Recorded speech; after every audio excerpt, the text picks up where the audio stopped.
Fishing for me, I mean, it's kind of everything. You know, when people look at me and they probably think, man, you fish for a living, that's the best job in the world. And I wouldn't disagree at all. There's times that it's frustrating, you know, I mean, there's still fish and they're hard to catch sometimes, but started out for me, it was a family thing, you know, growing up fishing with my dad. And as I understand it, the way Bradley tells it, he is a professional fisherman because you taught him how to fish at a young age.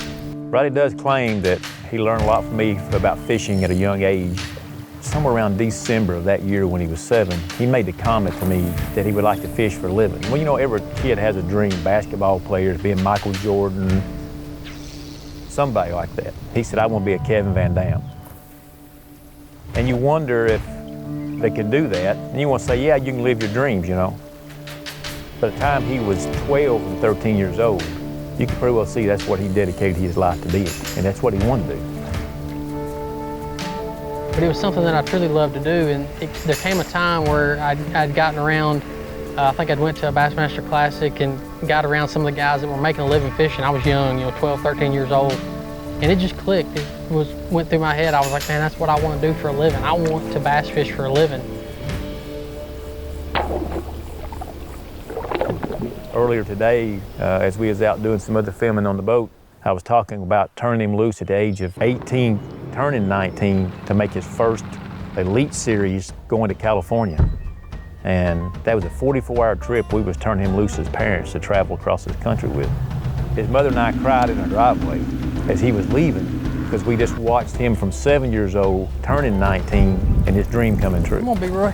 To watch that become reality, first of all, it's a blessing, and we don't do anything without God's help, but you also have to work at it. Taking us a little while, we caught another one. And his work ethic to get there exceeded even mine at times, because that's a dream he really wanted. 4-6. It's the best one today. I mean, if you look at the professional level tours, it's hard to find a Kentucky angler. Most of your guys are from the popular states, you know, Alabama, Texas.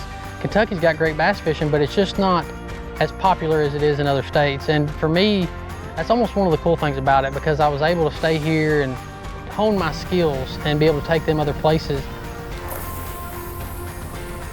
I think going back, they had junior programs as he grew up. Those junior programs advanced him, competing against other young anglers at his age.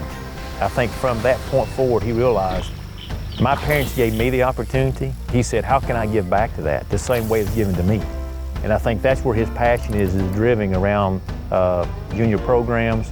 It's because what he was given, the opportunities that was given to him, he wants to provide those to others. I realized I was kind of a product of what other people had done for me growing up and becoming a professional fisherman. So I kind of came up with a cool idea to run a really neat high school tournament. And this is going to be the 9th one coming up this year that we'll run, but it was more of an idea to put on a good tournament, grow it to where high school anglers could compete and fish and win a lot of prizes, win a lot of scholarship money, have a great time, and then, you know, further their opportunity to, you know, continue their fishing careers. I'm very proud of his fishing, but I think the person he has become and what that has taught him, being a godly husband, fixing to be a godly father, but just the person he's become through that, and the way the industry, the reflection and the things that he's willing to give back. Just understanding that he has to give some of that back, to me, is what's made his mother and I very proud of him.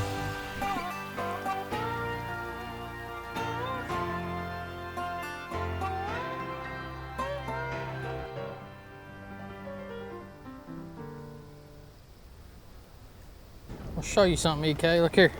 A little goby or something. It was like, we get to weigh it with it because it was in its mouth. Right. 2 pounds, 10 ounces? 210. Would have been 2.9.